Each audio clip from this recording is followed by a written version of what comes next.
lemas, tapi kaki ini masih pada bergerak dia. Tapi dicapit ini udah, kalau digoyang seperti ini lemas. Nah, seperti gagal adaptasi dia guys. Ya, jadi ini ciri-cirinya. Biasanya kalau udah jumpa di lobster seperti ini, biasanya kalau di kolam gini dia, ini kolamnya, dia akan keluar dari sel. Saya Freddy Kipeng guys ya. Untuk video kali ini kita akan bahas tentang penyakit lobster air tawar guys. Ini biasa penyakit ini sering menyebabkan kematian pada lobster, bahkan kematian massal guys. Jadi ciri-cirinya nanti kita lihat ya, nanti kita lihat jenis lobsternya. Itu biasanya menyerang jenis lobster red claw ya. Beda halnya dengan jenis clarky. Bukan berarti clarky nggak bisa juga, cuman ini kita bahas tentang jenis red claw guys. Jadi untuk video kali ini kita akan lihat ciri-cirinya guys, kematiannya dan cara pengobatannya. Jadi biasanya itu kalau udah terkena itu bisa berakibatkan di satu kolam itu bisa mati semua guys. Ya, nanti kita lihat ciri-cirinya dan ini cara penanggulangannya ya kan. Terutama kalau untuk pengobatan sih itu belum ada obatnya ya guys ya. Jadi kalau untuk penyakit di lobster ini sekalipun dia belum ada obatnya nih. Oh, yang penyakit nanti kita lihat penyakitnya mirip dia, seperti gagal adaptasi, kayak mau molting, cuman nanti saya akan beritahu ciri-cirinya bagaimana. Dan untuk cara penanggulangannya bagaimana. Kalau pengobatan tuh biasanya nggak akan ada yang bisa selamat guys, pasti mati gitu biasanya. Ini yang menyebabkan biasanya pembudidaya itu gagal, apalagi pemula ya. Itu kebanyakan terus langsung down karena lobster pada mati guys. Jadi itu penyebabnya biasanya karena air kotor, bisa jadi karena terjadi penumpukan kotoran terlalu apa, tapi ini salah satu penyebabnya guys. Nah, untuk pengobatannya itu biasanya kita nggak pakai pengobatan, cuman kita pakai sanitasi aja untuk membunuh bibit penyakit yang ada di kolam. Biasanya itu kita menggunakan ini guys, ini larutan PK ya, biasa PK, tapi dosisnya nggak usah terlalu banyak. Ini untuk bunuh bakteri, virus atau kuman yang ada di kolam budidaya ya. Jadi itu cara penanggulangannya. Biasanya kita lakukan itu pergantian air total ya. Syaratnya dia kan pergantian air total. Habis itu kita isi air yang baru itu paling nggak tingginya 5 cm aja guys. Jadi 5 cm kita isi airnya. Nah, setelah itu kita lakukan yang namanya pemberian larutan PK ini tadi ya.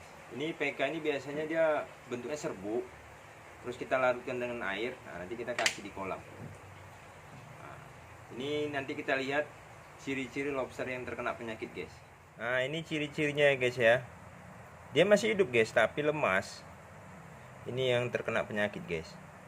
Nah, dia pun lemas, tapi kalau nanti kita angkat seperti ini, kita goyangkan, nah ini capitnya lemes. Nah, ini ciri-ciri terkena penyakit nih guys. Nah, udah itu kita lihat nih di belakangnya ini seperti, nah itu seperti mau molting, tapi bukan molting nih guys. Nah, inilah terkena penyakit. Nanti keadaannya dia lemes ini, lemas, tapi kaki ini masih pada bergerak dia. Tapi dicapit ini udah, kalau digoyang seperti ini lemes. Nah, seperti gagal adaptasi dia guys. Ya. Jadi ini ciri-cirinya. Biasanya kalau udah jumpa di lobster seperti ini, biasanya kalau di kolam gini dia, nah ini kolamnya, dia akan keluar dari shelter guys. Dia pasti keluar dari shelter. Dia nggak di dalam shelter, dia keluar. Nah, kalau jumpa ciri-ciri seperti itu, cara penanggulangannya itu cuman satu guys, itu dibuang ya. Nanti ini kita ganti karena udah terindikasi ada terkena penyakit, ini kita ganti air total ya. Kita ganti air total, baru kita semprot menggunakan larutan PK ya. Tapi ketinggian air kita buat 5 cm aja guys. Nah, ini lobsternya yang saat-saat ini di dalam nih guys.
kontrol drainasenya.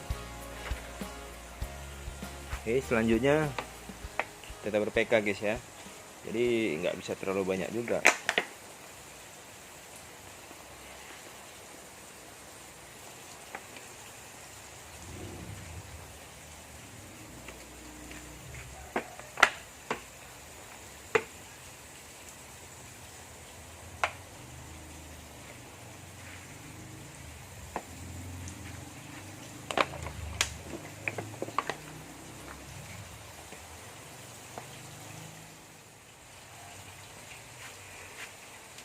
Oke, jadi itu prosesnya guys ya, tapi jangan panik.